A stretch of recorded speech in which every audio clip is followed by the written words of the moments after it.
will make America powerful again. अमेरिकी राष्ट्रपति चुनाव में डोनाल्ड ट्रंप निर्वाचित विजेता बनकर उभरे हैं। वही कमला हैरिस को करारी हार का सामना करना पड़ा। माना जा रहा है कि ट्रंप की जीत में अमेरिकी मुसलमान मतदाताओं का बड़ा हाथ है, जिन्हें अभी तक डेमोक्रेटिक पार्टी का समर्थक माना जाता रहा है। डेमोक्रेटिक पार्टी की ओर से कमला हैरिस राष्ट्रपति पद के उम्मीदवार थी। इस बार भी ऐसा लग रहा था कि ट्रंप के पिछले कार्यकाल को देखते हुए मुसलमान मतदाताओं डेमोक्रेटिक पार्टी को ही वोट देंगे, लेकिन ऐसा हो ना सका। इस चुनाव में मुसलमानों का काफ़ी ज़्यादा वोट डोनाल्ड ट्रंप को मिला। इन वोटों की मदद से ट्रंप ने मुस्लिम बहुत राज्यों में भी कमला हैरिस को बड़े अंतर से मात दी। ऐसे में ट्रंप की जीत को लेकर अरब देशों की मीडिया में काफ़ी कुछ कहा जा रहा है। इजराइल हमास की जंग की वजह से अस्थिर हो चुके।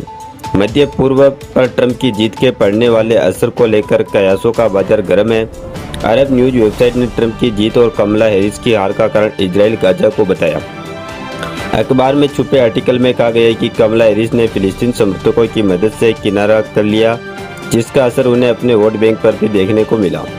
द न्यूज़ अरब वेबसाइट के अन्य आर्टिकल में सीरियन अमेरिकन लेखक की ओर से कहा गया है कि हमें यह याद करने की जरूरत नहीं है कि डोनाल्ड ट्रंप कौन है। यह वही आदमी है जिसने व्हाइट हाउस में एंटी मुस्लिम एजेंडा फैलाया, हमारे लोगों पर बैन लगाया और इजराइल के सारे अंतर्राष्ट्रीय नियमों को ताक पर रखने के बावजूद भी उसका खुला समर्थन किया। वही न्यूज़ एजेंसी एफपी ने ट्रंप की जीत का मध्य पूर्व पर पड़ने वाले असर पर फिलिस्तीन और इजराइल में कई लोगों से बातचीत की। इस मामले में लोगों की मिलीजुली प्रतिक्रिया दिखी। गाजा के कुछ विस्थापितों को लगता है कि ट्रंप युद्ध रुकवा सकते हैं। उनका कहना है कि ट्रंप एक कारोबारी शख्स है और उनका ज़्यादा ध्यान आर्थिक मुद्दों पर रहता है। कुछ लोगों का कहना है कि ट्रंप को युद्ध खत्म करना चाहिए क्योंकि अब यह फिलिस्तीन के लोगों के बर्दाश्त के बाहर हो गया है। न्यूज़ वेबसाइट w.com पर छपे आर्टिकल में एक फिलिस्तीन मूल के पत्रकार की ओर से कहा गया कि फिलिस्तीन को मानना है कि चाहे व्हाइट हाउस का नेतृत्व डोनाल्ड ट्रंप करे या कमला हैरिस, इजराइल के प्रति अमेरिका रवैये में कोई बदलाव नहीं आएगा।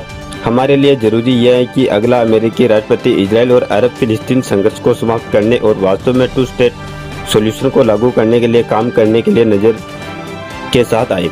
उन्हें आगे कहा कि फिलिस्तीन अमेरिका में ऐसी सरकार देखना चाहते हैं जो क्षेत्र में जंग को बढ़ाए नहीं बल्कि खत्म करने पर काम करे। फिलहाल के लिए इतना ही। बाकी अपडेट्स के लिए जुड़े रहे KSR News 24 के साथ।